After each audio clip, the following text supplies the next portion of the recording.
Tapi dari pertama saya dipanggil dia, nama saya dipanggil, Arab ikut gue. Aku nggak tahu, bukan Arab nama gue. Arab ikut gue. Aku diam aja. Lo dengar gue nggak? Arab ikut gue. Oh aku, karena dia lihat aku kan mental itu, udah tahu itu aku. Ikut kemana? Makan, waduh rezeki. Mahasiswa diajak makan dosen kan perbaikan gizi kan, itu perbaikan gizi, ikut saya. Ternyata Teguh Karya mengatakan, itu film apa itu? Saya bikin Rembulan Matahari. Itu bukan film, Selamat. Yang nggak tahu itu film gue, yang nggak kayak film gue, yang mana mungkin? Aku nggak bisa jadi Teguh Karya kan?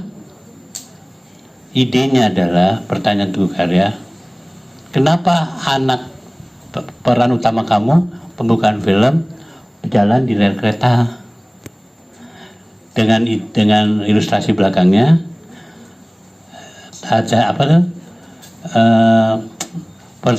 kalau lebaran tuh apa ada apa Allahu Akbar takbir. Kenapa kamu lakukan itu? Satu, Pak Teguh, itu 2 rel itu sampai Surabaya pun gak pernah ketemu. Rel kereta itu seperti Tuhan gak tahu di mana Tuhan itu. Apa yang menghubungkan rel itu? Yang menghubungkan adalah gerbong. Kita sudah sampai Surabaya, gerbongnya yang nyampe.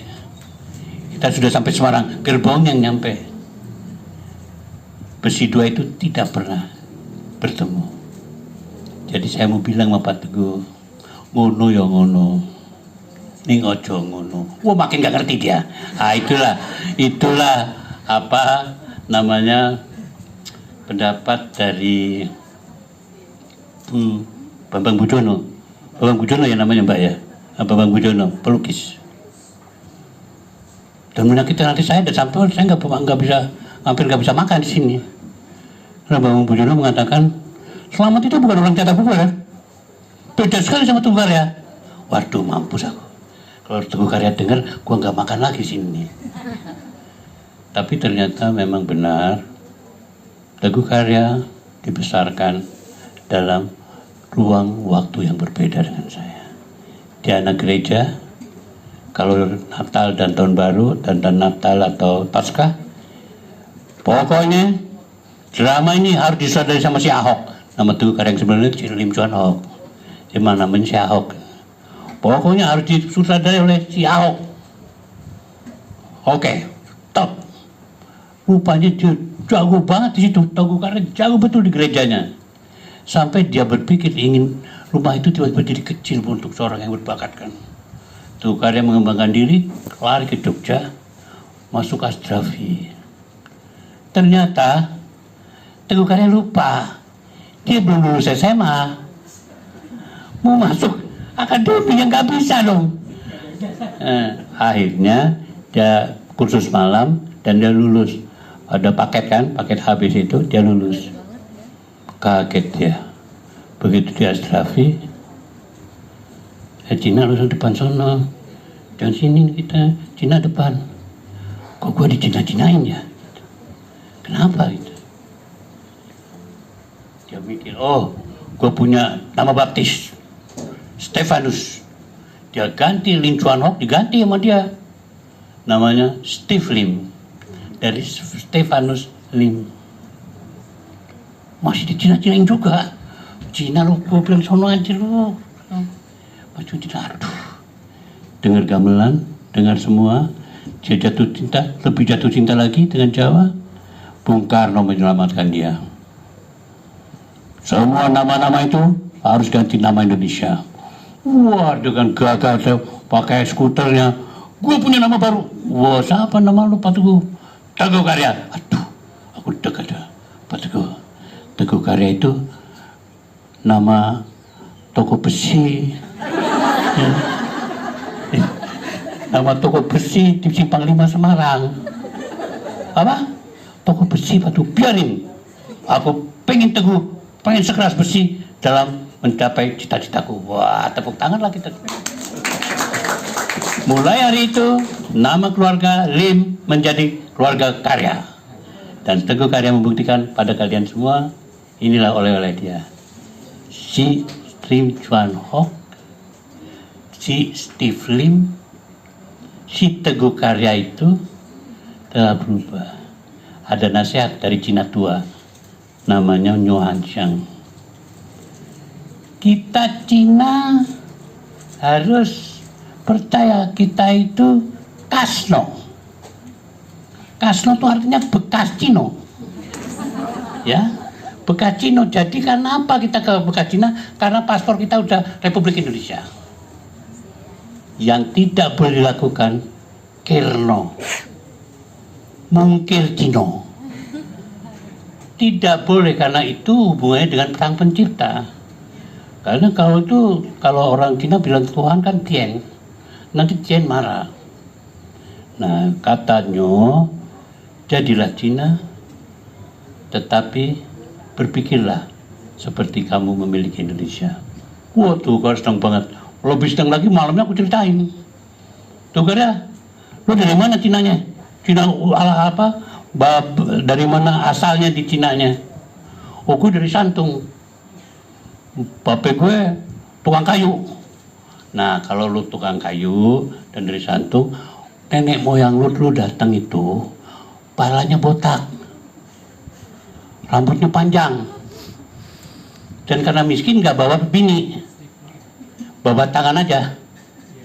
Tapi pertanyaan saya, kenapa mereka bisa punya anak? Kenapa mereka bisa berkembang biak? Karena dia kawin dengan orang pesisir. Jadi lu bilang lu Cina, lu bukan berapa generasi. Lu tuh nenek moyang lu juga orang pesisir. Bisa pesisir berantas atau pesisir apa? Tidak heran. Yang memang benar-benar Cina tuh Cina Benteng. Cina Benteng itu bukan dipanggil Cina, namanya Hitachi. Hitam tapi Cina. Nah, itu saya bedaskan. Jadi Teguh Karya adalah orang yang sebetulnya dia orang Indonesia asli. Karena itu dia cuma minta perbedaan saya yang ke Islam dan Teguh Karya yang Kristen, aku mau dibakar. Apa? Aku mau dikremasi. Waduh, saya tanya, kalau pendeta namanya Boksu ya. Nah, saya tanya Boksu dia, boleh nggak orang Protestan dibakar? Wah, di Injil nggak boleh katanya, nggak boleh dibakar. Wah, bingung saya. Tanya semua, dari Cina deh, di Cina boleh nggak dibakar? Nggak boleh juga. Akhirnya saya masuk gereja yang paling jago bolak-balik kan Jawa. Aku datang ke gereja Jawa. Teguh, boleh dibakar nggak? Boleh, langsung boleh. Kayak ajak dia ke sini karena boksu-boksu Cina udah di sini semua. Mas bilang petugasnya boleh. Ternyata dia berani bilang boleh. Akhirnya seperti janji sebelum dia meninggal, kami telah beli poci di Jalan Surabaya. Buat apa tuh? Buat abu gue. Hah? Ya gue mau dibakar. Nanti kalau gue dibakar, lo masukin abu gue ke poci ini, lo kubur di situ. Tuh kuburan Teguh Karya. 3 meter. Mesti lo yang naruh. Karena lo murid gue paling pintar. Oke. Meninggal Teguh Karya. Wah, aku mau masuk 3 meter. Habis napas saya. Ternyata 5 meter. Ini siapa yang nambahin ini di 5 meter ini? Wah, perintah Teguh Karya. Ya kenapa 5 meter? Ya dia pengen begini, dia bilang begini, Mas. Aku kalau 3 meter susah kerjanya. Kerja. Iya, gue susah kerja kalau 3 meter. Kalau 5 meter, gue bisa kerja. Susah nulis skenario, tak gini kalau 3 meter. Udah mati aja, dia bisa bercanda. Jadi dengan demikian, karena ini azan, kita istirahat dulu. Inilah Teguh Karya dengan keunikannya dan yang paling dicatat dalam sejarah film, sejarah teater Indonesia. Teguh Karya dari awal penciptaannya sampai akhir penciptaannya, dia selalu point of view-nya orang yang dipinggirkan. Semua tentang marginal. Kalau dia bikin bagus namanya Teguh Karya, kalau dia bikin jelek namanya Lim Chuan Hok. Nah, kira-kira gitu. Ya, kita harus berhenti dulu ya. Baik, teman-teman, sambil menunggu azan.